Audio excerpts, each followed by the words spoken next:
Hello friends, welcome back to our channel MRS.MALASUNDAR. இன்னைக்கு இந்த வீடியோல பாத்தீங்கன்னா என்னோட counter top cleaning and organization plus சூப்பரான முட்டை குழம்பு தேங்காய் பால் சாதம் இந்த ரெசிபி எல்லாம் உங்க கூட ஷேர் பண்ணிக்க போறேன். வாங்க வீடியோக்குள்ள போலாம். கவுண்டர் டாப்ல நான் ஆயில்லாம் ஆர்கனைஸ் பண்ணி வச்சிருந்தேன். இந்த 2 லேயர் ஆர்கனைசரை தான் வந்து நான் இன்னைக்கு க்ளீன் பண்ண போறேன். அந்த ஆர்கனைசர் பார்த்திங்கன்னா ரொம்ப டஸ்ட்டாக ஆயில் பிசு போடு இருந்தது. அதிலிருந்து திங்ஸ் எல்லாத்தையுமே எடுத்து வச்சதுக்கப்புறம் கோலின் ஸ்ப்ரே பண்ணி கவுண்டர் டாப்க்கு மேலே ஃபுல்லாக இடத்துலையும் நல்லா வந்து தொடச்சி விட்டுக்கிறேன்.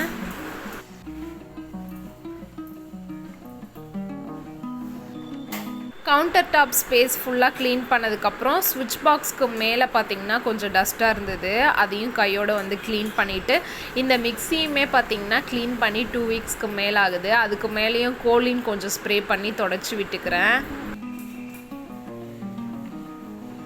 ஒயிட் கலர் மிக்ஸியெல்லாம் நம்ம கரெக்டாக மெயின்டைன் பண்ணால் தான் அது வந்து பார்க்குறதுக்கே நீட்டாக இருக்கும். மிக்ஸியில் பார்த்திங்கன்னா அதிகமான அழுக்கு சேர்கிற இடமே இந்த உள்ளே இருக்கக்கூடிய இந்த பார்ட்டில் தான். அந்த இன்னர் சைட் பார்ட்டில் என்ன தான் நம்ம கை வச்சு க்ளீன் பண்ணாலுமே கூட அது வந்து க்ளீனாக ஆகாது. இந்த மாதிரி ஓரங்கள்லாம் பார்த்திங்கன்னா அழுக்கு அப்படியே வந்து படிஞ்சு இருக்கும். இந்த மாதிரி பட்ஸ் வச்சு ஒரு வைப் பண்ணிங்கன்னா ஈஸியாக வந்து அந்த ஓரங்களில் இருக்க அழுக்கு எல்லாமே எடுத்துகிட்டு வந்துடும். க்ளீன் பண்ணி முடிச்சதுக்கப்புறம் பாருங்கள் எவ்வளோ நீட்டாகிருச்சுன்னு. அதே மாதிரி இந்த சைடில் இருக்கக்கூடிய இந்த பேத்வே ஏர் போகிறதுக்காக இந்த மாதிரி பேத்வே வந்து கொடுத்துருக்காங்க. அந்த இடங்கள்லையுமே பார்த்திங்கன்னா அழுக்கு சேர்ந்துருக்கும். அதையுமே பட்ஸ் வச்சு நல்லா க்ளீன் பண்ணி விட்டுக்கிறேன். முக்கியமாக மிக்ஸி ஜாரை வந்து லிக்விட் ஸ்ப்ரே பண்ணி துடைக்கும் போது அந்த ஏர் போகிறதுக்காக கொடுத்துருக்க பேத்வேல வந்து லிக்விடு ஸ்ப்ரே பண்ணாமல் இருங்க. இன்கேஸ் நீங்கள் ஸ்ப்ரே பண்ணிட்டீங்கன்னா மிக்ஸி வந்து லைஃப் கொஞ்சம் கம்மியாயிரும். பிகாஸ் உள்ள மோட்டர் இருக்குது. நீங்கள் ஸ்ப்ரே பண்ண அந்த வாட்டர் லிக்விட் எதுவாக இருந்தாலும் அந்த மோட்டரில் படும்போது அது வந்து ஸ்பாயில் ஆகிறதுக்கு அதிகமான சான்சஸ் இருக்குது. கரண்டி, ஸ்பூன், நைஃப் இது எல்லாமே ஆர்கனைஸ் பண்ணுறதுக்காக யூஸ் பண்ணியிருக்க ஸ்டாண்டையும் கையோடு வந்து க்ளீன் பண்ணிடுறேன். அதனால் அதுக்குள்ளே இருக்க திங்ஸ் எல்லாமே எடுத்து கவுண்டர் டாப் மேலே வச்சுட்டேன்.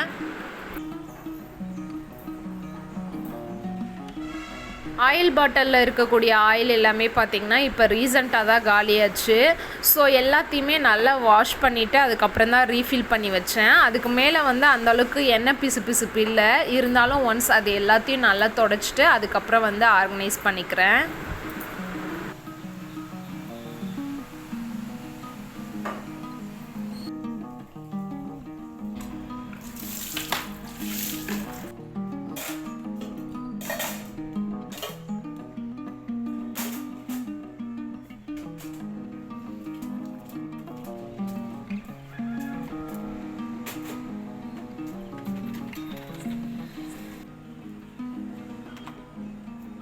வெயில் பார்த்திங்கன்னா நல்லாவே காஞ்சிட்ருக்கு. அது எல்லாமே கொஞ்ச நேரத்துலேயே ட்ரை ஆயிரும். அது ட்ரை ஆகிறதுக்குள்ளே குக் பண்ணுறதுக்கு தேவையான வெஜ்ஜஸ் எல்லாமே ரெடி பண்ணி வச்சுக்கிறேன்.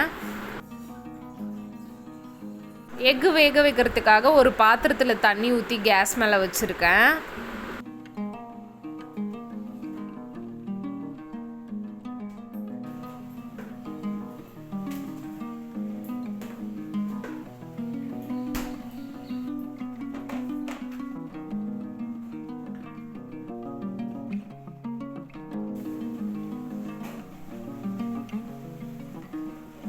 எக்கு வேக வைக்கும்போது அதில் கொஞ்சமாக கல்லுப்பு சேர்த்துக்கிட்டிங்கன்னா சீக்கிரமாக எக்கு வந்து வெந்து வந்துடும். அதே மாதிரி அதில் கொஞ்சமாக ஆயில் சேர்த்துக்கிட்டிங்கன்னா எக்கு வந்து உடையாமவும் இருக்கும்.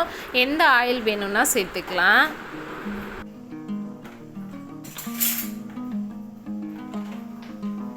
வாஷ் பண்ணி வச்சுருந்தது எல்லாமே பார்த்திங்கன்னா நல்லா ட்ரை ஆயிருச்சு.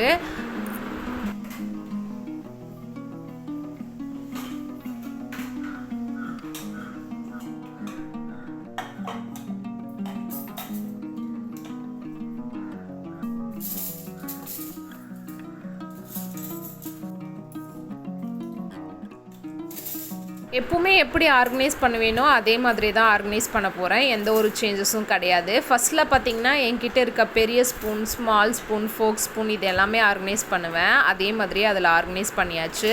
இந்த செகண்டில் இருக்கக்கூடியதில் பார்த்திங்கன்னா என்கிட்ட இருக்க டெஸ்டர், பீலர், நைஃப், சிசர் இதெல்லாம் ஆர்கனைஸ் பண்ணுவேன். அதையும் அதே போல் ஆர்கனைஸ் பண்ணியாச்சு. தேர்டில் இருக்கக்கூடிய இந்த பெரிய ஜாரில் பார்த்திங்கன்னா என்கிட்ட இருக்கிற எல்லா கரண்டிகளையும் ஆர்கனைஸ் பண்ணுவேன். அதையும் ஆர்கனைஸ் பண்ணியாச்சு. இப்போ ஃபஸ்ட்டு இருக்கக்கூடிய இந்த லேயரில் நான் யூஸ் பண்ணுற ஆயில் பாட்டில்ஸ் எல்லாமே ஆர்கனைஸ் பண்ணி வச்சுக்கிறேன். நான் பார்த்திங்கன்னா கடலெண்ணெய், நல்லெண்ணெய், தேங்காய் எண்ணெய், கீ இது 4யும் யூஸ் பண்ணுவேன் குக்கிங்க்காக. இது 4யும் வந்து ஆர்கனைஸ் பண்ணி வச்சுக்கிறேன். சப்பாத்தி, தோசை இதெல்லாம் பண்ணும்போது இந்த சிலிக்கான் ப்ரஷ் வச்சு தான் அதுக்கு மேலே ஆயில் வந்து அப்ளை பண்ணுவேன். அதில் ஆயில் வந்து காலியாயிருச்சு. ஸோ அதையும் ரீஃபில் பண்ணி வச்சிட்டேன் கையோட.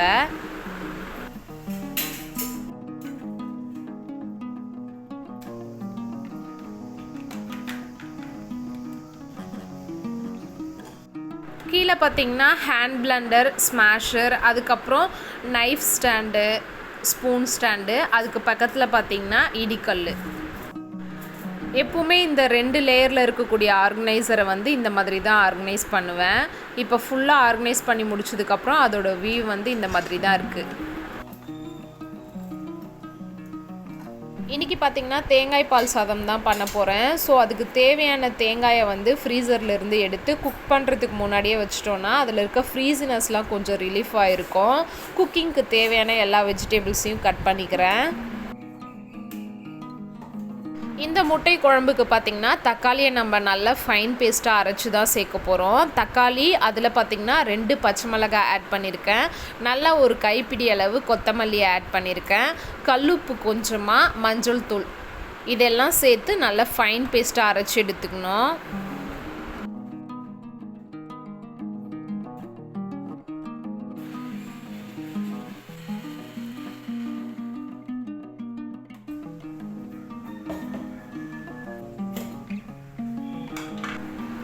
நல்லா இந்த அளவுக்கு ஃபைன் பேஸ்ட்டாக அரைச்சி எடுத்துக்கணும்.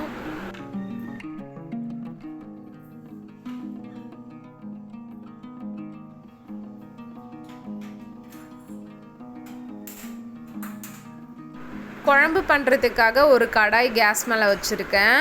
இந்த பாத்திரம் பார்த்திங்கன்னா நல்லா சூடாயிருச்சு. இதில் கடலெண்ணெய் 3 டீஸ்பூன் கிட்ட சேர்த்துக்கிறேன்.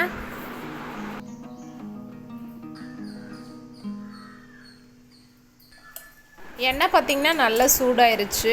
1/2 டீஸ்பூன் கிட்ட பெருஞ்சீரகம் சேர்த்துக்கிறேன். பெருஞ்சீரகம் நல்லா பொரிஞ்சு வந்ததும் கரம் மசாலா ஸ்பைசஸ் ஆட் பண்ணிக்கோங்க. நான் பார்த்திங்கன்னா ஒரு பட்டை, 3 லவங்கம், ஒரு மராட்டி மகு, ஒரு ஸ்டார் பூ இதெல்லாம் சேர்த்துக்கிட்டேன். இப்போ இதில் 2 பச்சை மிளகாய் நீல வாக்கில் கட் பண்ணி வச்சுருக்கேன், அதை சேர்த்துக்கிட்டேன். ஒரு கொத்து கருவேப்பிலை சேர்த்துக்கிறேன். இது எல்லாத்தையும் ஆயிலில் நல்லா ஃப்ரை பண்ணதுக்கப்புறம் கட் பண்ணி வச்சுருக்க ஒரு பெரிய வெங்காயமாக சேர்த்துக்கிட்டு இது எல்லாத்தையும் நல்லா கோல்டன் ப்ரௌன் கலரில் ஃப்ரை பண்ணி எடுத்துக்கிறேன். தேங்காய் பால் எடுக்கிறதுக்காக தேங்காயை குட்டி குட்டி பீசஸாக கட் பண்ணி ஜூஸர் ஜாரில் சேர்த்துக்கிட்டேன். இப்போ இதில் கொஞ்சமாக வார்ம் வாட்டர் ஆட் பண்ணிக்கிறேன். தேங்காய் பால் எடுக்கும்போது அதில் வார்ம் வாட்டர் ஆட் பண்ணிங்கன்னா தேங்காய் பால் வந்து சூப்பராக பிரிஞ்சு வந்துடும். ஃபஸ்ட்டு டைம் தேங்காய் பால் எடுக்கும்போதே பார்த்திங்கன்னா மேக்ஸிமம் 70% அதில் இருக்க பால் எல்லாமே வந்துடும். திரும்பவும் கொஞ்சம் வார்ம் வாட்டர் ஆட் பண்ணி 2வது டைமும் தேங்காய் பால் எடுத்திங்கன்னா அதில் இருக்கக்கூடிய மீதம் பாலுமே வந்து நல்லா வந்துடும். இப்போ இந்த தேங்காய் பாலை வந்து வடிகட்டி எடுத்துக்கிறேன் ஒரு பவுலில்.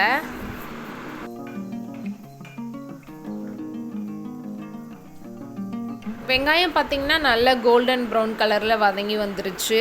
இப்போ இதில் 1 டீஸ்பூன் கிட்ட இஞ்சி பூண்டு பேஸ்ட்டு சேர்த்து அதோட பச்சை வாசனை போகிற அளவுக்கு நல்லா சாத்தே பண்ணிக்கிறேன். இஞ்சி பூண்டு பேஸ்ட்டோட பச்சை வாசனைலாம் போய் நல்லா சாத்தே ஆயிடுச்சு. இப்போ அரைச்சி வச்சுருக்க தக்காளி பியூரியை வந்து இதில் சேர்த்து அதோட பச்சை வாசனைலாம் போகிற அளவுக்கு நல்லா சாத்தே பண்ணிக்கலாம்.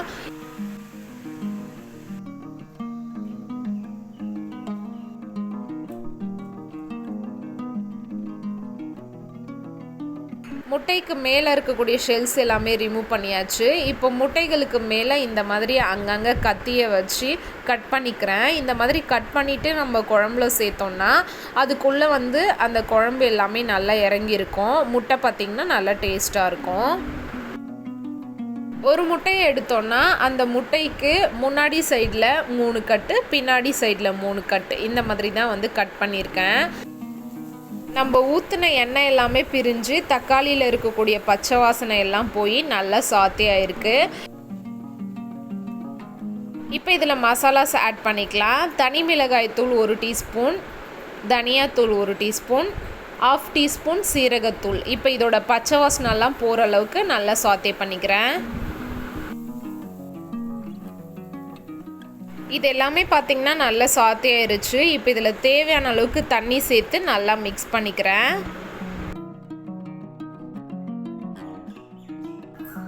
இப்போ இதை மூடி போட்டு ஒரு 10 மினிட்ஸ் குக் பண்ணிக்கலாம். நல்லா வந்து திக்னஸாக ஆயிரும் குழம்பு.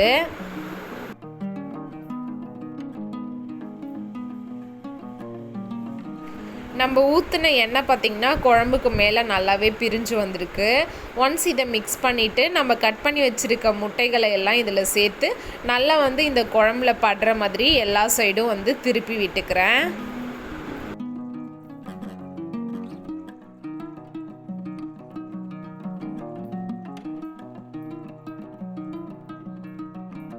முட்டைகளை குழம்புல சேர்த்த பிறகு மூடி போட்டு ஒரு நிமிஷம் குக் பண்ணாலே போதும்.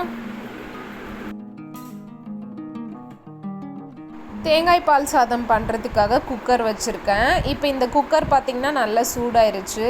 இதில் 2 டீஸ்பூன் கிட்ட கடலெண்ணெய் ஆட் பண்ணிக்கிறேன். 1 டீஸ்பூன் கீ ஆட் பண்ணிக்கிறேன்.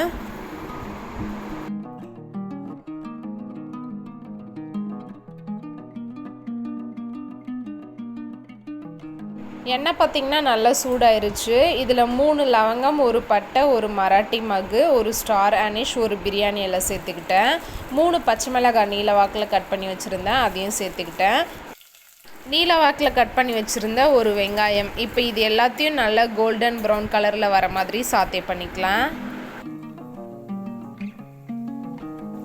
முட்டை குழம்புக்கு மேலே பாருங்கள், நம்ம ஊற்றின எண்ணெய் எல்லாமே நல்லா பிரிஞ்சு சூப்பராக ரெடி ஆயிருச்சு. இப்போ இதுக்கு மேலே கொஞ்சமாக கொத்தமல்லி இலைகளை தூவிட்டு கேஸ் ஆஃப் பண்ணிடலாம். கண்டிப்பாக இந்த முட்டை குழம்பு ரெசிபியை உங்கள் வீட்டில் ட்ரை பண்ணி பாருங்கள். டேஸ்ட் வந்து ரொம்பவும் சூப்பராக இருக்கும். இந்த முட்டை குழம்பு பார்த்திங்கன்னா இட்லி, தோசை, சப்பாத்தி, ரைஸு, இந்த மாதிரி தேங்காய் பால் சாதம் இது எல்லாத்தோடவும் காம்பினேஷன் வந்து ரொம்பவும் சூப்பராக இருக்கும். இப்போ இதில் ஒரு கைப்பிடி அளவு புதினா, கொத்தமல்லி, இஞ்சி பூண்டு பேஸ்ட் 1 டீஸ்பூன் கிட்ட ஆட் பண்ணிக்கிட்டேன். இது எல்லாத்தையும் நல்லா சாத்தே பண்ணிக்கலாம். இஞ்சி பூண்டோட பச்சை வாசனைலாம் போய் நல்லா சாத்தி ஆயிடுச்சு. இதில் தேங்காய் பால் ஆட் பண்ணிக்கிறேன். நான் பார்த்திங்கன்னா 1 கப் பாஸ்மதி ரைஸ் எடுத்திருக்கேன். 1.5 கப் தேங்காய் பால் சேர்த்துக்கிட்டேன். தேவையான அளவு கல்லுப்பு சேர்த்துக்கிட்டேன். தேங்காய் பால் ஊற்றிட்டு அதை வந்து கொதிக்க வைக்காதீங்க, பால் வந்து திரிஞ்சிரும். உடனே வந்து பாஸ்மதி ரைஸை சேர்த்துட்டு நல்லா மிக்ஸ் பண்ணிவிட்டு மூடி போட்டு ஒரு 2 விசில் விட்டுக்கிறேன்.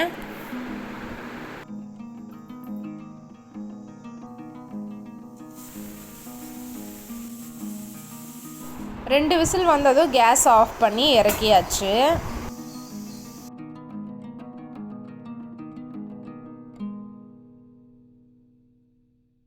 ஆஃப்டர்நூன் லஞ்சுக்கு பார்த்திங்கன்னா ஒயிட் ரைஸ், முட்டை குழம்பு.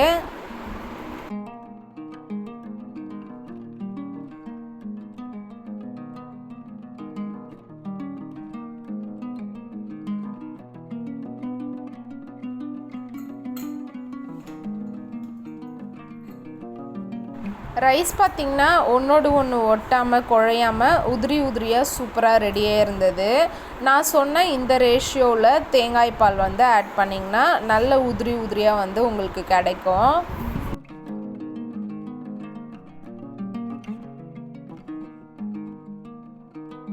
ஹஸ்பண்டோட லஞ்ச் பாக்ஸ்க்கு பார்த்திங்கன்னா தேங்காய் பால் சாதம் தான் கொடுத்து விட்டேன். முட்டை குழம்பு கொஞ்சம் கொடுத்து விட்டேன்.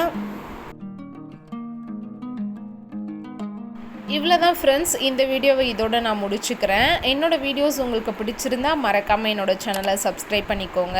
என்னோடய வீடியோஸை உங்கள் ஃப்ரெண்ட்ஸ் கூட ஷேர் பண்ணுங்கள், லைக் பண்ணுங்கள், கமெண்ட் பண்ணுங்கள். இதோட நெக்ஸ்ட் ஒரு சூப்பரான வீடியோவோட நான் உங்களை மீட் பண்ணுறேன். பாய் பாய்.